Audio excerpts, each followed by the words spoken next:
About 1977, I decided to have a look at the Quran. I never met a Muslim. I lived 100 kilometers from the nearest Muslim.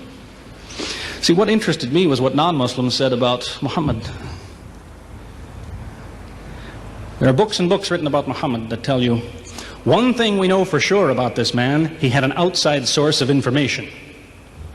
One book I've got says the Quran was written by a committee,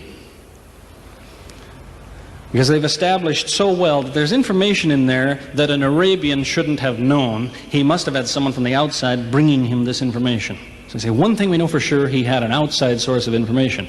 Now, he said this book was a revelation. So they say, you see, he was a liar. He got it from somewhere, he put it in a book, and he gave it to someone, telling him it was from God. He was a liar. Other people write books and books on the subject of Muhammad, and they say, one thing we know for sure, he thought he was a prophet. He was crazy.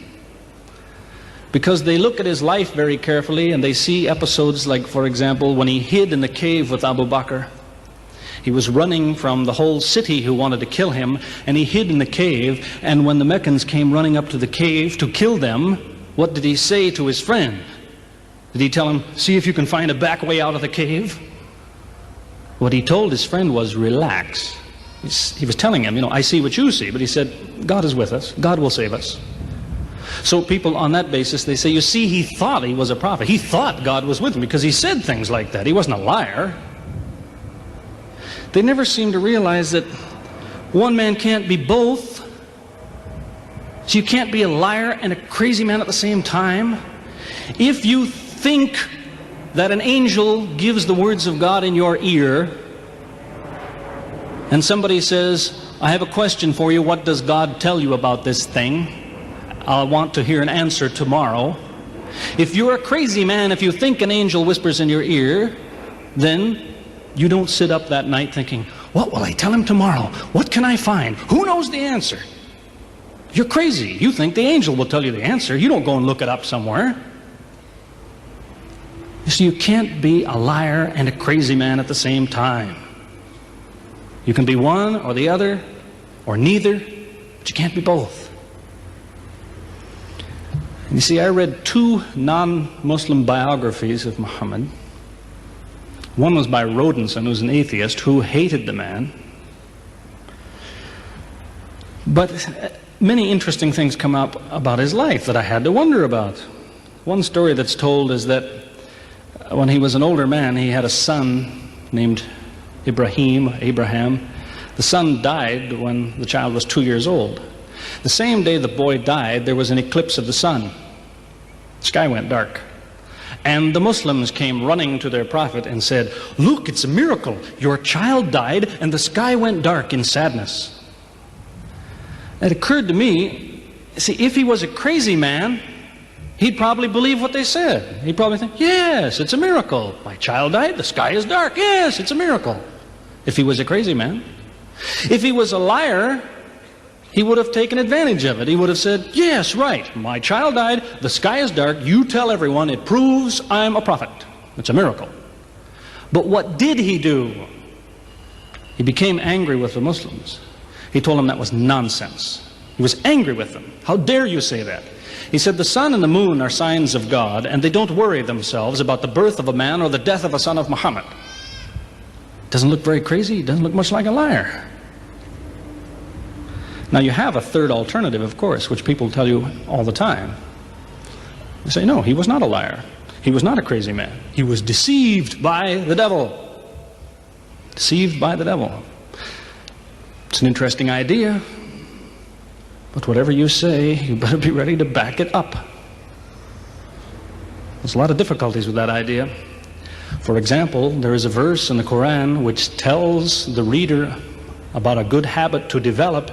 It tells him, before you read this book, always say, A'udhu billahi minash shaitani rajim, which means, I take refuge in God from Satan the rejected. Is this Satan who wrote this? Who said, before you read my book, ask God to save you from me? Is that Satan who wrote that?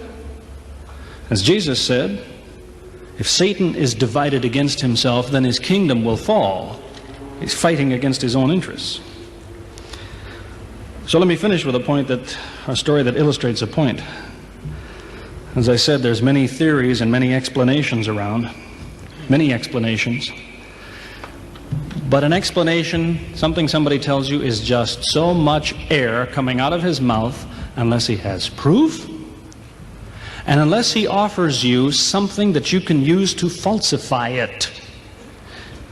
You see, there's many theories of how do the planets go around the sun and how do the stars burn and all the rest of it. Many theories. Most of them are just so much wind. Scientists pay no attention to them because they don't contain something that could be checked to prove it false. You see, Einstein was considered an intelligent man because when he offered his theory in 1905 and again in 1915, he didn't just offer a theory, he said, here's 3 ways to prove I'm wrong. Now it's worth listening to. He's told me, here's 3 different things you can do. If you can do this, I'm wrong. Here you are. Is there anything like that in Christianity? Has the Christian ever said, you want to prove I'm wrong? All you have to do is this. Has he ever done that? The Quran is filled with that kind of thing, filled with it. Saying, you want to prove this book is wrong? Do this. Prove it. Go ahead, do it. Filled with that kind of thing. There's an example of it that made a big impression in its day, during the lifetime, 14 centuries ago, of the Prophet of Islam. You see, he had an uncle named Abu Lahab. That was his nickname, Abu Lahab. This man hated Muhammad. He hated anything the man said. He used to watch him going through the city, and if he saw him talking to someone, he waited till they split up. He'd go after the man he spoke to and take him and say, what did Muhammad tell you? Whatever it is, it's a lie. Did he tell you day? It's night. Did he say black? It's white. Exact opposite. Whatever he heard the Muslims say, he said the opposite. That was the way his mind worked. There's a little chapter of the Quran called Lahab, and it says about this man that he'll never change. It condemns him to hell, Jahannam. You see, if the man had ever become a Muslim, the Muslims would believe, well, now he's not condemned anymore. You see, for 10 years before Abu Lahab died, that was a part of the Quran. And the Muslims could come to Abu Lahab and say, do you know, it's been revealed to us in our book that you will never be a Muslim. God says you will never be a Muslim. For 10 years they told him that. All he had to do was say, well, your book is wrong. I want to be a Muslim. What do you think of your book now? That's all he had to do. He had 10 years to think about it. And that's the way he was. See, if somebody is your enemy, you don't come to him and say, you want to prove I'm wrong? Here, say this. Come on, say it. If all you have to do is say the words and I'm wrong, you finish me. He never did it. See, this is one of many cases of something that was offered that could have been falsifiable. So it was. As I say, in 1978, after, how long would that be? 15 years of arguing with the church authorities, one place or another, I got the idea, I'm going to argue with some other people. I'm going to read the Quran, see how much of it is any good, pick out the true, pick out the false. I thought it'll take a few years, it'll take some serious study and so on. I read through it. About 3 days later, I finished it. I said, this is what I've been saying for 15 years. So I went to find some Muslims. I don't want somebody to feel you've been tricked into something. I haven't said anything about Christianity that isn't true. I haven't said anything about Islam that isn't true, unless it was a slip of the tongue or something. I'm simply trying to remind an individual, don't close your mind before it's too late. Don't make up your mind before you have all the facts. Most people who used to be Christians and become Muslims will tell you, I am a better Christian than I used to be. Now I follow Christ. I didn't before. That's what I would tell you. The Bible says Jesus told his disciples, when you greet one another, let your greeting be, peace be with you. He set the example. Peace be with you. Who says that today? Christians?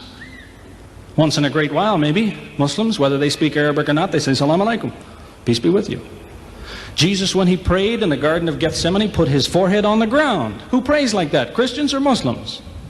Jesus used to fast for more than a month at a time. Who fasts today? Christians or Muslims? Who really is trying to imitate Jesus. Somebody said to me before coming in here, they said, the Muslims make Jesus out, they insult him and so on and so on. How, possibly, do they insult him? They lift him up. Up. They can't tolerate anything bad said about him. They would just as quickly tell you that, they say Muhammad Rasulullah means Muhammad is the messenger of God. They will just as quickly say Isa, Jesus, Isa, Rasulullah, no problem. Just as quickly tell you that, because it's true. They occupy the same place. If God himself wants to make distinctions among his prophets, that's his business, not ours. Treat them all with the same amount of respect. May God guide us always closer to the truth.